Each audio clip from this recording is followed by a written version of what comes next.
Well, the Bears fall to 4-3 in one of the worst ways possible. I have a lot to talk about in regards to this game. Let's get into it.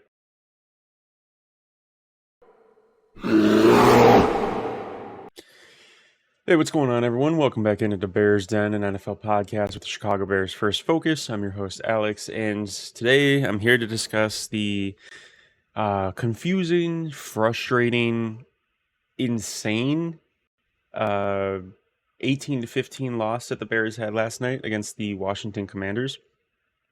Washington improves to 6-2, and the Bears fall to 4-3. And the Bears are now 0-3 on the road this year. They're 3-17 under Matt Eberflus on the road,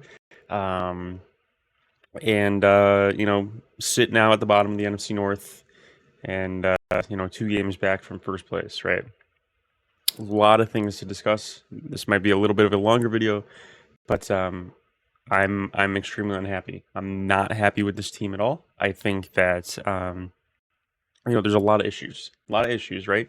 And I think that I hope that this is a point where we can look back a few months from now and really kind of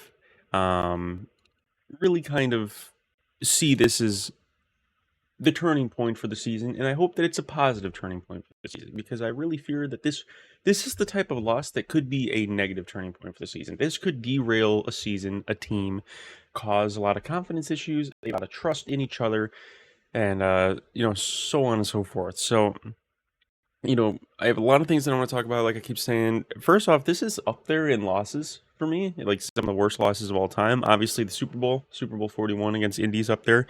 I was relatively young, so it doesn't really bother me as much, right? Because I was only 5 or 6 years old at the time, so I wasn't really as big of a Bears fan as I am now, right? But looking back at it, that game still bothers me, right? And the way that we managed to lose that, the double doink game, obviously, the Randall Cobb game against the Packers for the NFC North, that one, really pissed me off.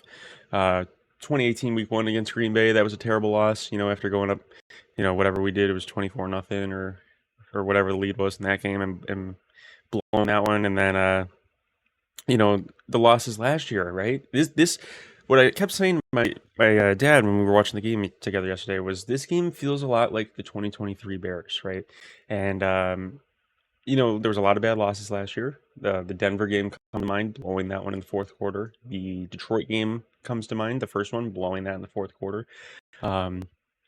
This one really kind of felt that way because we weren't doing anything, right, on offense. It seemed like there was a lot of low energy, and I discussed this last week, right? If you saw my previous video, I said there's a way that the Bears lose this game, and it's if they come out of the bye flat. And that's what they did, right? So it looked like there was really no energy throughout the whole game. It was a very kind of lackluster, soft performance on both sides of the ball. The offense looked like they didn't want to be out there. There was no effort. The play calling was really rough, and the defense was uncharacteristically for this year's team, missing tackles and getting juked out of their shoes, and Tyree Stevenson got burned over the top for a 60-yard pass to McLaurin, and just like some weird things, right? Weird issues that haven't happened this year. And I'm not going to sit here and put that solely on the bye, because I think that would be really silly, but I would say that the bye played a part in it, right? You look at the team the previous 3 weeks before the bye and who they beat, right? Granted, those teams aren't as good as Washington, but it was the way that they beat them, right? 5 straight touchdowns in back-to-back games before the bye, right? And putting up 35 points in both those games against Carolina and Jacksonville. The same Jacksonville team that took Green Bay to the final play of the game yesterday, right? This Bears team that we saw yesterday was not the same team, right? So that's frustrating. That's really frustrating for me as a fan, watching a team have 2 weeks to prepare for the Washington Commanders, and they come out and look like this. And I mentioned it in my video last week. Shane Waldron had self-scouted during the bye, and he said that he needs to improve on, getting the offense to start faster. Well, it didn't happen. That didn't happen, so that's frustrating. I said that that's what I wanted to see, because they hadn't done that all year. The Bears have 10 points in the first quarter of the entire year. Well, they outdid themselves. 0 points in the first half yesterday. So that's really frustrating as a fan, right? I got a lot of issues, right? So I'll go down the line. I've got some notes here today. Usually I kind of just talk about what's on my mind, but I had to actually write down what I wanted to talk about because I have so much. So we'll start with Matt Eberflus. Matt Eberflus really pissed me off after this game yesterday. Really pissed me off. I thought that the way that all the teams' issues that were kind of gone, right? We saw these issues at the start of the season. Penalties, guys missing tackles, guys looking confused, guys not putting in a lot of effort. We saw that early in the year, right? Remember all the penalties against Houston and Tennessee and Indy? And then those penalties were gone.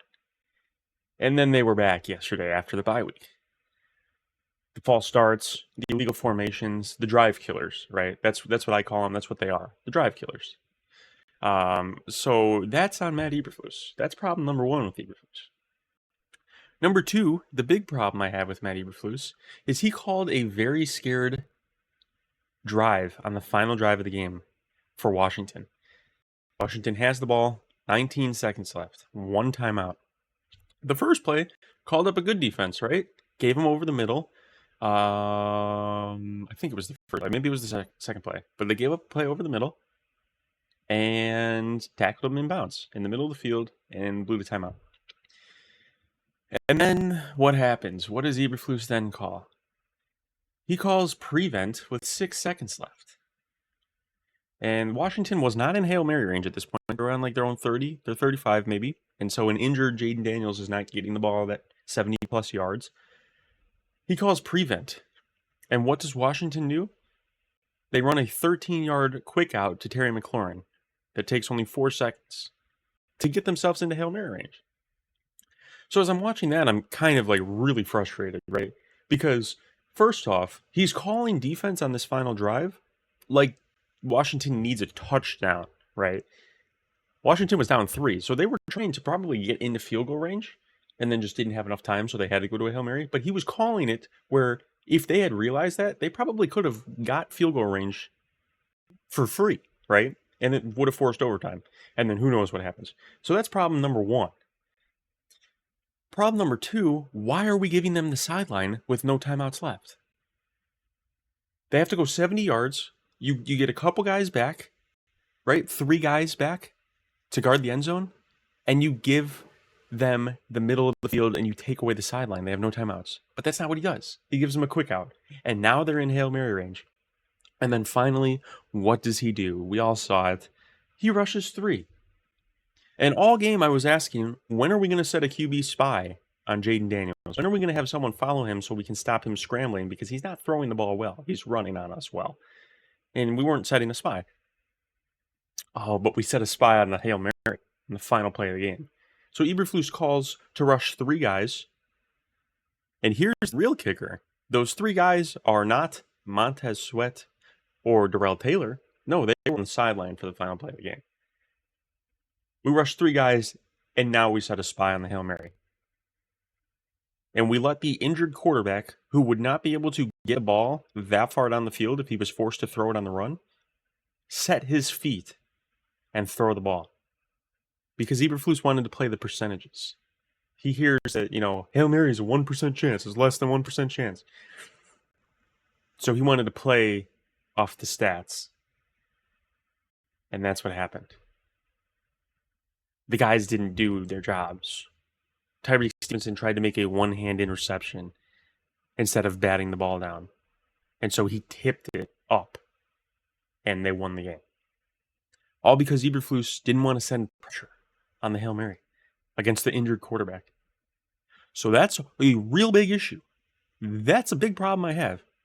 And then in the post-game press conference, the media asks Eberflus about the out route to Terry McLaurin. And he said, oh yeah, that play means nothing. All that matters is the Hail Mary.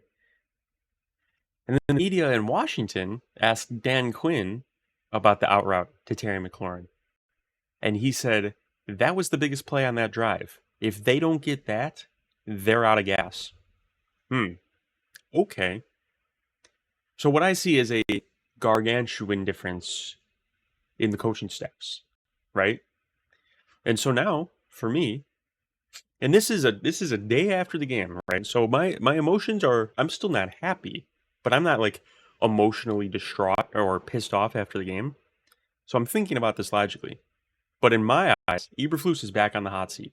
I don't care that they're 4-3. I don't care that this is the best record they've been through 7 or 8 weeks under Eberflus. I don't care, because what he did yesterday on that final drive is disgusting. It is infuriating as a fan. It is insane. We saw it last week in the Detroit Lions Minnesota Vikings game.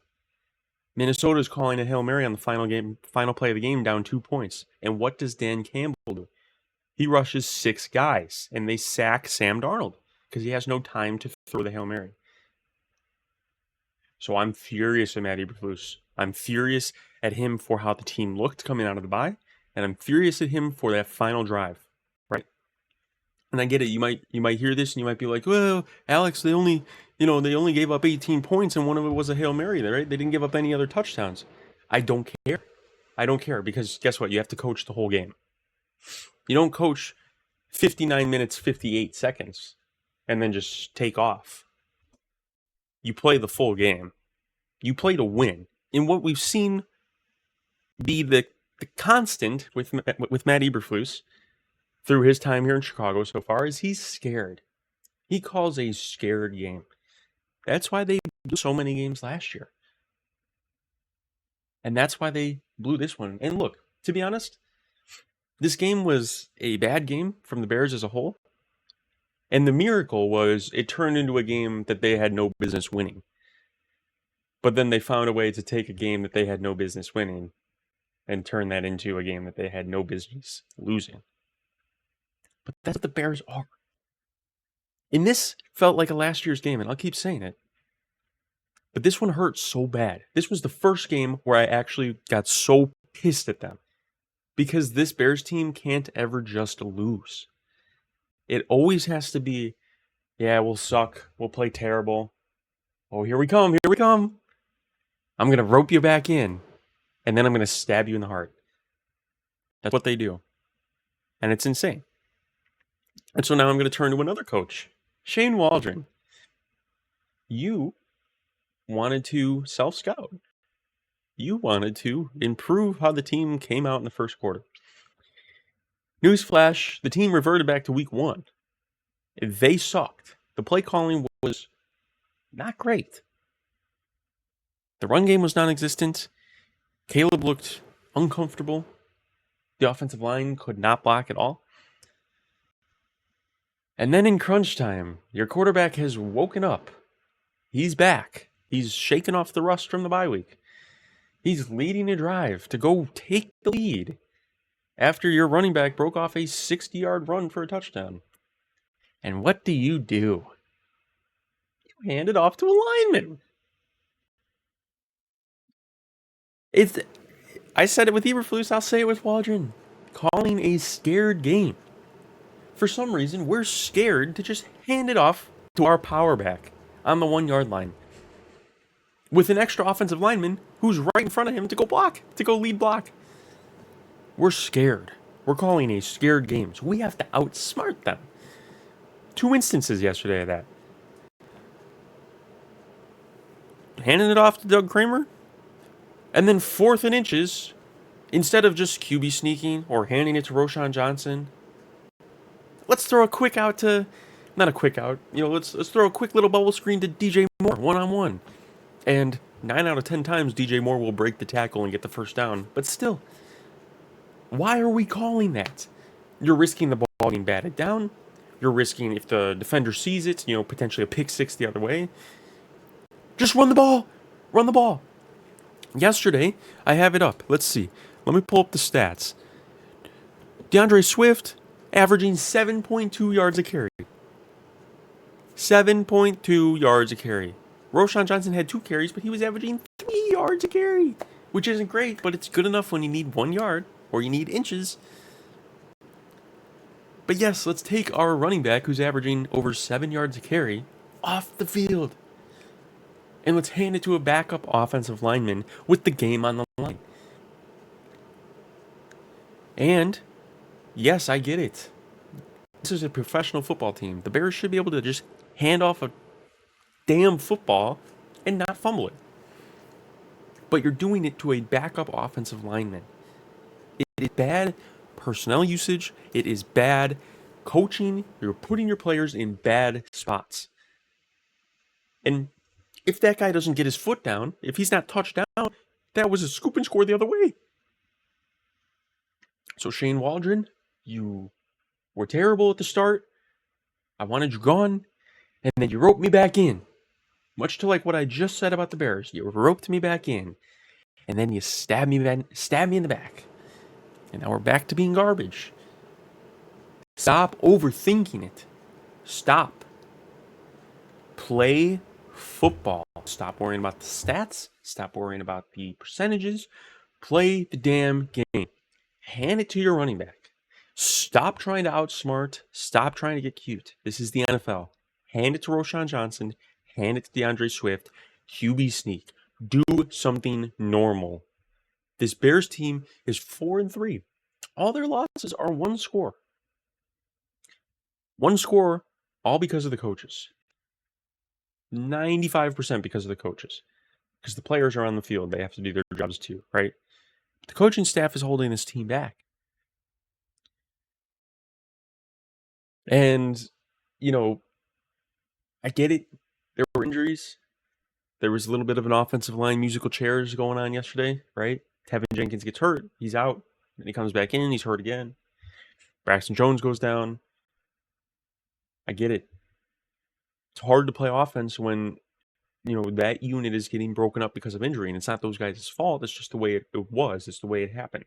And that's a unit that needs cohesiveness. But you got to adapt. You have to adapt. If the offensive line is struggling, run some play action, move the pocket, help your quarterback. Stop dropping him back when we have a rookie offensive lineman getting his first NFL snaps because he didn't play in the preseason. His first NFL snaps, he's getting mulled out there. Help him out. Chip, roll the pocket the other way. This is Caleb's blind side. I'm talking about Karan Amagaji. His first NFL snaps. Help him and help Caleb. It's coaching, and this coaching staff is lost. They're lost. They are so in over their heads.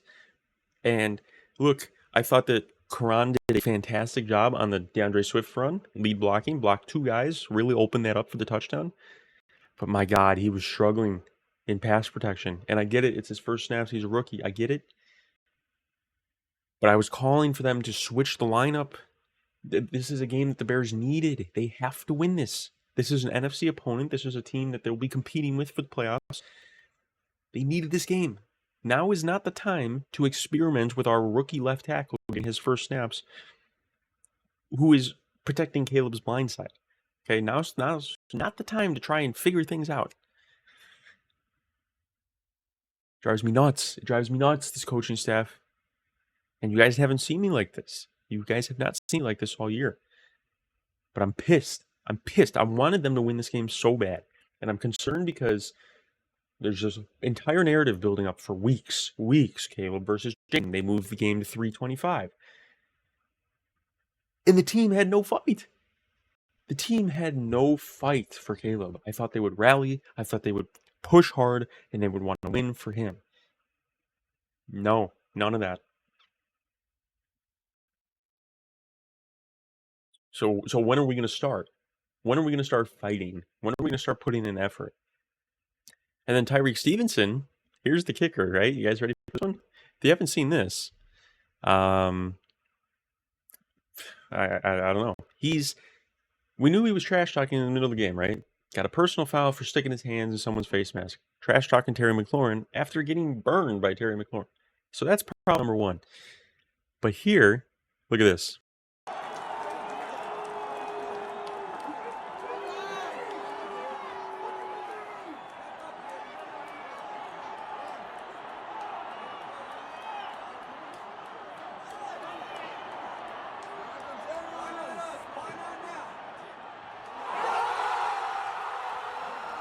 Here is problem number two.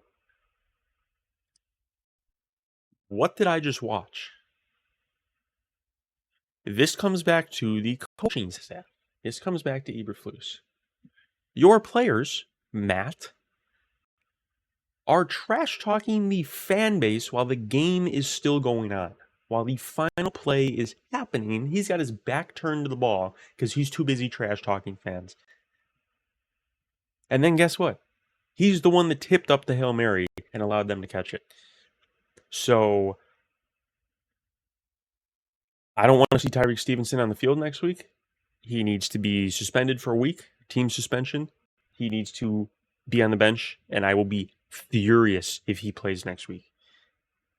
I know how productive he can be. I know he's one of the better young corners in the league, but this is unacceptable. This would not be tolerated with Bill Belichick, with Nick Saban, with Dan Campbell, any of these actual good coaches. Hold your players accountable. Set an example. Let them know that this is unacceptable.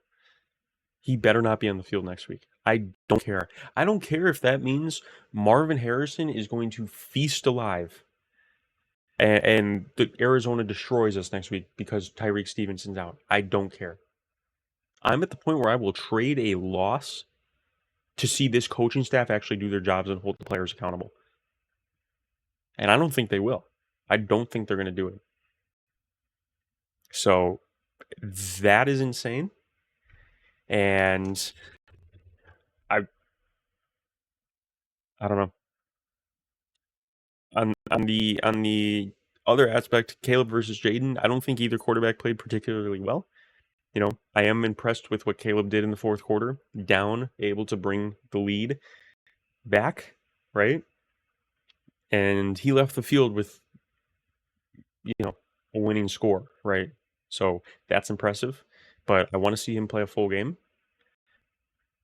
But I